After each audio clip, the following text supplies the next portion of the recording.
Your name really Paterson, or they just nicknamed me that? No, my real name is Paterson. Well, that's kind of crazy, right?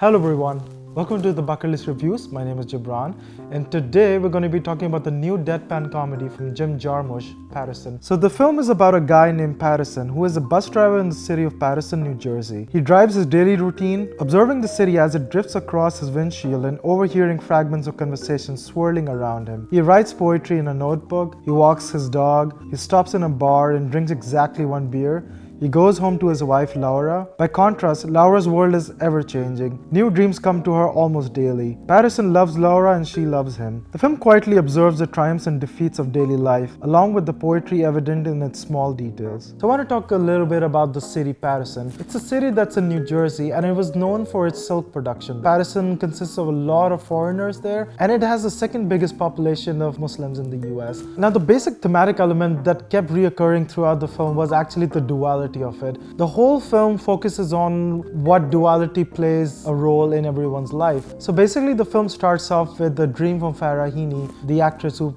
plays the girlfriend of Adam Driver, and she talks about that she had a dream that they had twins together. Twin also represents duality in life. The concept of duality keeps occurring throughout the film, like the pattern that Farah Heaney creates throughout the film, like it's black and white. It's very sharp in contrast with one another. Also the name of the city and the name of our main character of Adam Driver, Paterson, is the same. And to top it all off, Paterson is actually a poet in the making. Like, drives a bus during the day, but during his free time he writes poetry in his notebook. And of course poetry also focuses a lot on duality. It has certain stanzas, it has a certain pattern, it has certain rhythms to it. And I think that plays a very key role in the film. That's kind of actually I felt was the charm of the film. I think that's a very Jim Jarmusch thing to do. If you're familiar with his other work, it's those little details I think that makes his film unique from others. So basically our main character Paterson perceives these duality as very mundane, but at the same time a very exciting part of his life.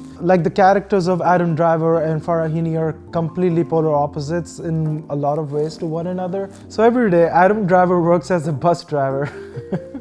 Yeah, it's stupid. So he works as a bus driver during the day. Then in the evening comes back home to Farah Heaney, his girlfriend slash wife. She always has a very different perception about life. She's always thinking of something different, something exciting to fulfill her life in the near future.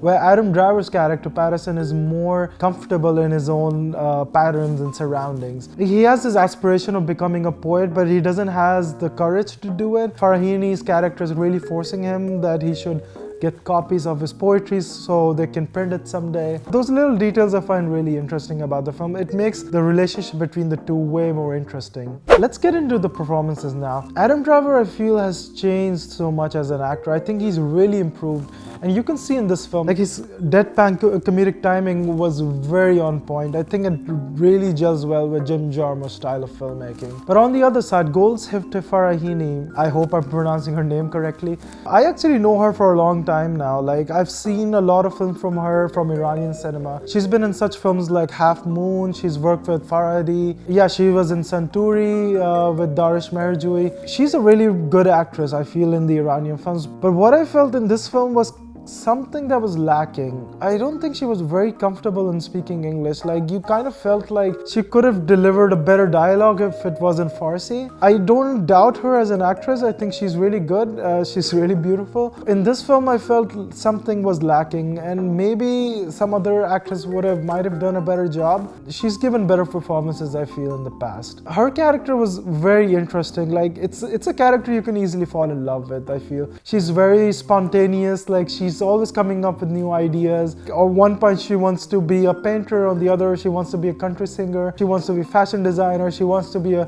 cupcake artist. Like, those little crazy things that she has going every day. In a way she's like very different from Adam Driver's character, but I think I like the contrast. Like, it really livens up the film. I think there's a lot of enjoyable moments in the film. Adam Driver goes for a walk with the dog, and then he goes to the bar, and then he has exactly one beer, and then he comes back home, and then he wakes up in the morning. People who have daily routines, who have steady jobs, can totally relate to this film. Now, I really wanted to mention the cinematographer of this film, which is Frederick Elms. He's actually worked in the past with Jim Jarmusch before with Broken Flowers.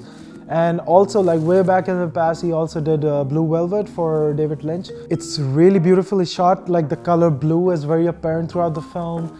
And the waterfall scenes, Adam Driver walking on the street with the dog. It's not flashy or colorful, but it really gives you a sense of reality that the film is trying to project to you. I think this is the best kind of cinematography, where it doesn't outshine the story itself. I think it really complements it. This film is not a perfect film, in my opinion. It has a certain flaws to it, and a lot of flaws I felt they came near the end of the film. There was a certain character that was introduced later at the end of the film. It felt like such a Deus Ex Machina. Like, this character was basically set up to conclude the story. It felt like Jim Jarmusch didn't really had an idea how to end the story, and then he just introduced this random character at the end. And he has this very stereotypical dialogue. It's almost as if like someone else took the script and wrote the last scene for Jim Jarmusch. But I mean, apart from that, the film is actually really funny. There's a good banter between Adam Driver and when he's at the bar. So, final thoughts. I felt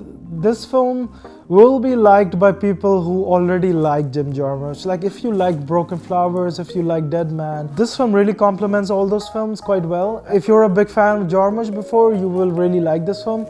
But if you're not, I would say give it a shot. So I'm gonna give this film a 4 stars out of 5. I highly recommend you to go in the cinema and watch it, because I think they really need your support. So that was my review of Jim Jarmusch's Paterson. If you like this video, please click on the subscribe button.